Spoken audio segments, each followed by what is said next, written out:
Hey guys, welcome back. आज का जो ये लेक्चर है इसमें हम देखने वाले हैं कि किस तरीके से रेमडेसिविर काम करता है और कोरोना के अगेंस्ट वर्क करता है। इस वीडियो में सबसे पहले हम ये समझेंगे कि कोरोना वायरस किस तरीके से एक्ट करता है और फिर हमें ये ड्रग कैसे बचाती है, हम ये देखने वाले हैं। तो सबसे पहले अगर हम देखिए तो कोरोना वायरस एक होस्ट से दूसरे होस्ट की बॉडी में किस तरीके से पहुंचता है हमें बहुत अच्छे से पता है। ड्रॉपलेट्स के थ्रू ये एक बॉडी से दूसरी बॉडी में ट्रांसपोर्ट होगा। अगर उस ड्रॉपलेट में कोरोना वायरस है और दूसरे पर्सन ने उसको इनहेल कर लिया तो ऑब्वियस सी बात है कि वो उस पर्सन की बॉडी में चला जाएगा। अब एक बार ये कोरोना वायरस किसी की बॉडी में चला गया तो अब इसका काम क्या होता है कि वो जो होस्ट है उसके सेल में जाए, उसके सेल को हाईजैक करे। जैसे कि प्लेन को हाईजैक किया जाता है, सेम वैसे उस सेल को हाईजैक करे और अपने सेल अपने जैसे ढेरों नंबर में कोरोना वायरस की फॉर्मेशन करे। अब ये कोरोना वायरस क्या करना चाहता है, इस सेल के अंदर घुसना चाहता है। लेकिन इन सेल के पास क्या प्रेजेंट है, इस सेल के पास एक बाउंड्री प्रेजेंट है, एक वॉल प्रेजेंट है जो कि इस सेल को प्रोटेक्ट करके रख रही है। और वो बाउंड्री होती है प्लाज्मा मेम्ब्रेन। जैसे कि बंगलों के बाहर एक बड़ी सी दीवार होती है जो कि बंगलों के अंदर को बाहर से डिफरेंट करती है, बचाती है। तो यहाँ पर अगर उसको उस दीवार को कूद के अगर हमें उस बंगलों के अंदर घुसना है तो हम क्या करेंगे, हम गेट कीपर को पटाने की कोशिश करेंगे। ऐसे ही यहाँ पर भी ये जो कोरोना वायरस है, यहाँ पर जो गेट कीपर बैठा है इसके थ्रू बातचीत करके अंदर जाता है। किस तरीके से, यहाँ पर ये जो कोरोना वायरस है इसके पास प्रेजेंट होते हैं स्पाइक प्रोटीन। ये स्पाइक प्रोटीन क्या करेगा, ये जो गेटमैन है या फिर वॉचमैन है, ये कौन है, ये एस होता है। एस का मतलब क्या होता है, एंजियोटेंसिन कन्वर्टिंग एंजाइम। ये जो एक प्रोटीन होता है जो कि प्लाज्मा मेम्ब्रेन पे प्रेजेंट है, ये प्लाज्मा मेम्ब्रेन पे प्रेजेंट होता है।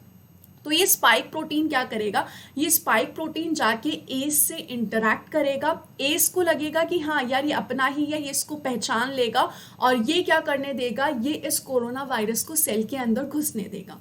एक बार जैसे ये कोरोना वायरस सेल के अंदर घुस जाता है ना, तो ये इसके जितने भी स्पाइक प्रोटीन होते हैं, इसका जितना भी कैप्सिड है उसको उठा के फेंक देता है, उसको निकाल देता है। और यहाँ पर ये क्या रिलीज कर देगा, यहाँ पर ये अपने आरएनए को रिलीज कर देगा। ये आरएनए क्या होता है भाई, ये आरएनए एक तरीके से हम बोल सकते हैं जेनेटिक मटीरियल होता है जो कि किस में मदद करता है। अगर आपको नई जनरेशन बनानी है ना, तो जेनेटिक मटीरियल यूजफुल होता है। अब ये आरएनए की बदौलत ये कोरोना वायरस क्या कर सकता है, अपनी ढेरों नंबर में ना कॉपीज की सिंथेसिस कर सकता है। तो बस वही तो करना चाहता है। इसने क्या किया, इसने इस आरएनए को डाल दिया है सेल के अंदर, होस्ट सेल के अंदर। अब इस आरएनए को अपनी बहुत सारी कॉपीज बनानी है। तो अगर इसको अपनी कॉपी बनानी है ना, तो उसके लिए इसको चाहिए होता है एक ऐसा प्रोटीन जो इसकी कॉपी बनाने में मदद कर सके। ठीक है, तो जैसे कि यहाँ पर जो कॉपी बनाने के लिए इसको चाहिए उसका नाम होता है आरएनए पॉलीमरेज नाम का एंजाइम। तो अभी इसको क्या करना पड़ेगा, इस आरएनए को वो आरएनए पॉलीमरेज बनाना पड़ेगा। तो बेसिकली यहाँ पर होगा क्या, ये आरएनए जो होस्ट सेल है उसके राइबोसोम को यूज करेगा। ये राइबोसोम किसका है, होस्ट सेल का ही है, क्योंकि ये जो कोरोना वायरस है उसने सिर्फ अपना आरएनए दिया है सेल में।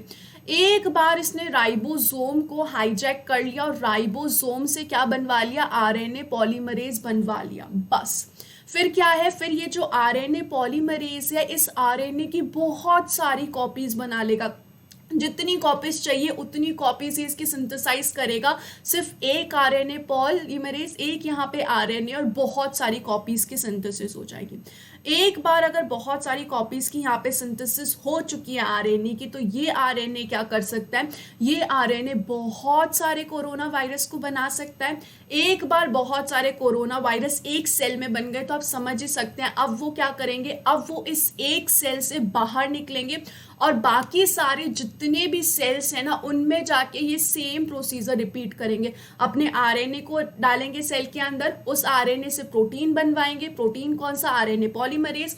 और फिर वो आरएनए पॉलीमरेज बहुत सारे आरएनए बनाएगा। आरएनए बनाते बनाते नए कोरोना वायरस बनेंगे, जिसकी वजह से जो सेल है, जो ह्यूमन है, उसकी बहुत सारे जो सेल्स होते हैं वो इम्पैक्ट करते हैं। अब यहाँ पर रेमडेसिविर जो हमारी ड्रग है वो किस तरीके से वर्क करती है हमें ये देखना है। तो यहाँ पर अगर हम बेसिकली पहले आरएनए के बारे में देखें ना, तो जो आरएनए मॉलिक्यूल होता है ना, वो टोटल 4 छोटी छोटी चीज़ों से बना होता है। जैसे कि अगर हम मोती की माला बनाते हैं तो मोती की माला में छोटे छोटे छोटे बीड्स प्रेजेंट होते हैं। तो ऐसे ही आरएनए में भी बीड्स प्रेजेंट है, लेकिन वो बीड्स कितने टाइप के होते हैं? टोटल 4 टाइप के होते हैं। कौन कौन से बीड्स हैं? ए, जी एंड यू एंड सी। इनको एक एक करके आरएनए पॉलीमरेज ज्वाइन करता रहता है, जिसकी वजह से एक आरएनए बनता है। बस हमें इसका ज्वाइनिंग ही रोकना है, हमें इनको एक के बाद एक ज्वाइन होने नहीं देना है। अगर ये ज्वाइन नहीं होंगे तो नया आरएनए नहीं बनेगा, नया आरएनए नहीं बनेगा तो कोविड नहीं होगा, यानी कि कोरोना वायरस नहीं बनेगा नया।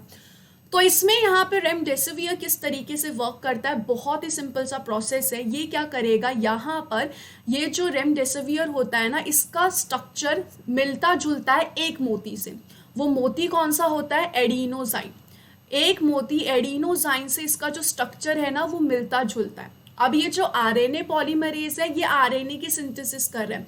पुराने आरएनए को पढ़ के ये नया आरएनए की सिंथेसिस करता जा रहा है। पर अब इसको नहीं पता, ये जो आरएनए पॉलीमरेज है, गलती से अगर इसने रेमडेसिवियर को पिक कर लिया इंस्टेड ऑफ एडिनोसाइन, अगर इसने रेमडेसिवियर को पिक कर लिया तो उसकी वजह से क्या होगा, ये यहाँ पर इंसर्ट हो गया। अगर ये एक बार यहाँ पर इंसर्ट हो गया ना, तो आरएनए पॉलीमरेज आगे नहीं बढ़ा पाएगा आरएनए की सिंथेसिस को। जो आरएनए सिंथेसिस है वो वहीं पे ही रुक जाएगी और आरएनए सिंथेसिस नहीं हो पाएगी। एक बार अगर आरएनए सिंथेसिस रुक गई तो आप समझ सकते हैं, ना आरएनए सिंथेसिस होगी, ना नए कोरोना वायरस बनेंगे, ना सेल से नए नए कोरोना वायरस निकलेंगे, और ना ही और बाकी जो सेल्स है वो इम्पैक्ट होंगे। तो बेसिकली यहाँ पर इसने बहुत ही आसानी से इन आरएनए की सिंथेसिस को रोक दिया। ये आरएनए की जो सिंथेसिस है, इतने सारे आरएनए बनेंगे ही नहीं। अगर यहाँ पर इतने सारे आरएनए बनेंगे ही नहीं तो ये बाकी सारे सेल्स को जाके इम्पैक्ट करेंगे नहीं। तो जितने हैं सिर्फ उतने के उतने ही रह जाएंगे, उनका अमाउंट बढ़ेगा ही नहीं। तो अब अगर यहाँ पर ये जो कोरोना वायरस है कुछ कर नहीं पाएंगे, इतना इनका इतना ही नंबर है, तो यहाँ पर इम्यून सिस्टम आराम से आके इनको डिस्ट्रॉय कर सकता है। इम्यून सिस्टम यहाँ पे आराम से आएगा और इनको डिस्ट्रॉय कर देगा बिना किसी मुश्किल के। और इस तरीके से यहाँ पर इनका नंबर इंक्रीज नहीं हुआ, तो हम कैसे हैं? सेफ है। तो इस तरीके से यहाँ पर ये रेमडेसिवियर क्या करता है? वर्क करता है और रोकता है चीज़ों को। आई होप आपको ये समझने में बहुत मदद करेगा। अपने घर में रहिए, अपना ध्यान रखिए। Thank you so much for watching this video. Don't forget to subscribe my channel. Tata guys, thank